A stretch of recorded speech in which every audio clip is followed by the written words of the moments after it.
एक किसान अपने गांव की परेशानियों से बहुत दुखी था। किसी ने उसे अपने दुखों के निवारण के लिए बुद्ध की शरण में जाने को कहा। जो कुछ दिनों के लिए यहाँ से कुछ दूर एक गांव में आया है, वह निश्चय ही तुम्हारे सब दुखों का निवारण करेगा। ये सुनकर किसान बड़ी इच्छा से बुद्ध की शरण में गया। ये सोचकर कि बुद्ध उसे उसकी समस्याओं, मानसिक पीड़ा, तनाव और दुखों से मुक्ति दिलाएंगे, वह बुद्ध के पास पहुंचा। उसने बुद्ध से कहा कि हे बुद्ध, मैं एक किसान हूँ, मुझे खेती करना पसंद है, लेकिन बारिश कभी भी पर्याप्त नहीं होती और मेरी फसलें बर्बाद हो जाती हैं। पिछले साल मेरे पास खाने के लिए कुछ नहीं था और इस साल भी अत्यधिक बारिश के कारण फसल को बहुत नुकसान हुआ। मेरे पास खाने के लिए पर्याप्त भोजन नहीं है। किसान ने कहा, मैं शादीशुदा हूँ, मेरी पत्नी मेरा ख्याल रखती है, मैं उससे प्यार करता हूँ, लेकिन कभी कभी वह मुझे बहुत परेशान करती है और घर में बहुत क्लेश हो जाता है, जिससे मुझे लगता है कि अच्छा होता अगर वह मेरी जिंदगी में नहीं आती। मेरे भी 2 बच्चे हैं, कभी कभी मेरे बच्चे भी मेरा अनादर और अवज्ञा करते हैं, मेरे निर्देशों का पालन नहीं करते। किसान लगातार बुद्ध को अपने दुखमय जीवन के बारे में ऐसी तमाम बातें बता रहा है। बुद्ध उस दुखी किसान की समस्या को ध्यान से सुनते रहे। अपनी जिंदगी की सारी परेशानियां बताने के बाद जब उन्हें राहत महसूस हुई तो वह चुप हो गए।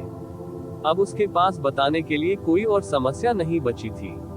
अब वह चुपचाप बैठकर बुद्ध की ओर देख रहा था और अपनी समस्या का समाधान पाने के लिए बुद्ध के उत्तर की प्रतीक्षा कर रहा था।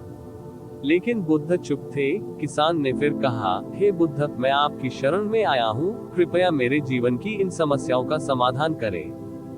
बुद्ध ने कहा, मैं तुम्हारी कोई मदद नहीं कर सकता। किसान आश्चर्यचकित होकर बोला, अरे यह आप क्या कह रहे हैं? सब कहते हैं कि आप सबके दुख दूर कर देते हैं, तो क्या तुम मेरी समस्याएं हल नहीं करोगे? इसलिए कि मैं एक गरीब किसान हूँ। बुद्ध ने कहा, मुश्किलें हर किसी के जीवन में आती हैं, जीवन में दुख और परेशानियां आना स्वाभाविक है। व्यक्ति के जीवन में अक्सर उसके कर्मों के अनुसार परिस्थितियां बदलती रहती हैं, जिससे सुख, दुख, निराशा और क्रोध आता है। नए रिश्तों का बनना, पुराने रिश्तों का बिगड़ना, रिश्तों में मिठास और कड़वाहट, ये सब सामान्य है। ये जीवन का हिस्सा है और यह जीवन का चक्र है। हकीकत तो यह है कि हम सभी के जीवन में 83 प्रकार की कठिनाइयां हैं। इन कठिनाइयों का समाधान आप और मैं नहीं कर सकते, कोई नहीं कर सकता।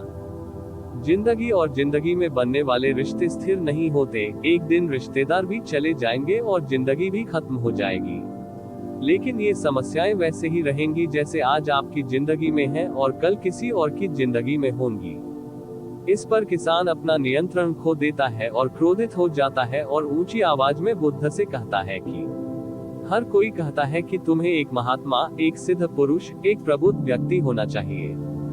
मैं इस विश्वास के साथ यहाँ आया हूँ कि आप मेरी मदद करेंगे। यदि आप मेरी समस्याएं हल नहीं कर सकते तो मेरा यहाँ आना व्यर्थ था।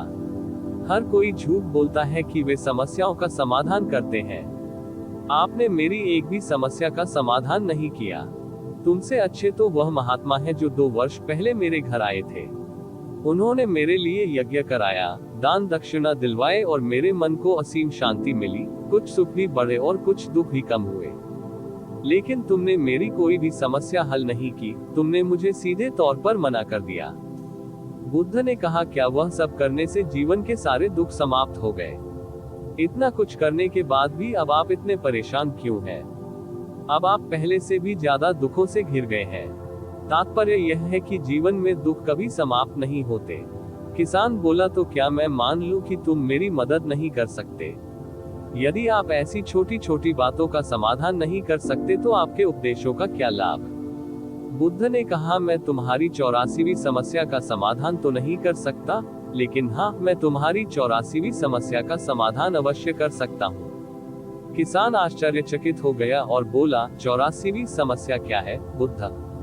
बुद्ध ने कहा, यानी कि तुम अपने जीवन में कोई समस्या नहीं चाहते। आपकी सारी समस्याएं इसी समस्या के कारण उत्पन्न हुई हैं। यदि आप इस तथ्य को स्वीकार कर ले कि जीवन में समस्याएं मौजूद हैं और समस्याएं जीवन का हिस्सा हैं, तो आप जीवन की समस्याओं से विचलित नहीं हो पाएंगे। आप जीवन में आने वाली समस्याओं से विचलित हो जाते हैं क्योंकि आपको लगता है कि आप दुनिया के सबसे दुखी व्यक्ति हैं, जबकि सच्चाई यह है कि हर किसी को अपना दुख सबसे ज्यादा महसूस होता है। लेकिन जिस दिन आप ये समझने लगेंगे कि मेरा कष्ट अन्य लोगों की तुलना में बहुत कम है, उस दिन से कोई भी दुख आप पर प्रभाव नहीं डाल पाएगा। जब तक आप नहीं चाहेंगे कि आपके जीवन में कोई परेशानी ना आए और आप हर दुख दर्द से बचे रहें, तो यह संभव नहीं है।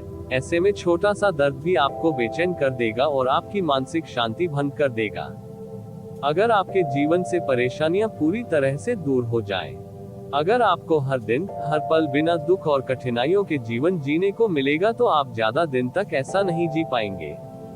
एक समय आएगा जब आप हर दिन एक ही तरह की जिंदगी जीने से पूरी तरह से तंग आ जाएंगे और ऊब जाएंगे, क्योंकि जीवन में किसी भी चीज की अधिकता जीवन के लिए भयानक समस्याएं पैदा करती है। आरामदायक जीवन जीने से आप मन और शरीर दोनों से विकलांग हो जाएंगे। तो ऐसे जीवन का क्या फायदा जो बाद में आपको नर्क जैसा जीवन जीने पर मजबूर कर दे।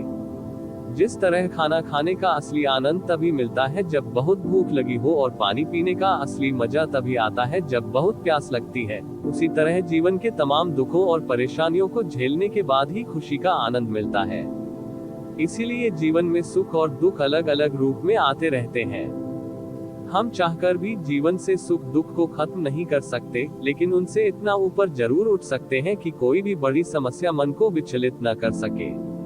इसके लिए अपने मन को शक्तिशाली बनाएं, धैर्य रखें, प्रतिदिन आध्यात्म का ध्यान करें, ज्ञान बढ़ाओ।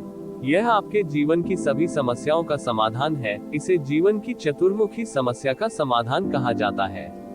महात्मा बुद्ध का यह अद्भुत ज्ञान पाकर किसान संतुष्ट हो गया और उसका मन बिल्कुल हल्का हो गया। मन में जो समस्याएं परेशान कर रही थी, उनके प्रति जिज्ञासा शांत हो गई। किसान ने अपनी आंखें बंद कर ली और आनंद का अनुभव करने लगा। किसान को समझ आ गया कि वह अब तक क्या गलती कर रहा था और वह बुद्ध के चरणों में गिर गया। तो दोस्तों, मुझे उम्मीद है कि महात्मा बुद्ध की इस कहानी बुद्ध प्रेरणादायक के माध्यम से आपके जीवन की कई समस्याएं समाप्त हो गई होंगी या कुछ समस्याओं का समाधान मिल गया होगा।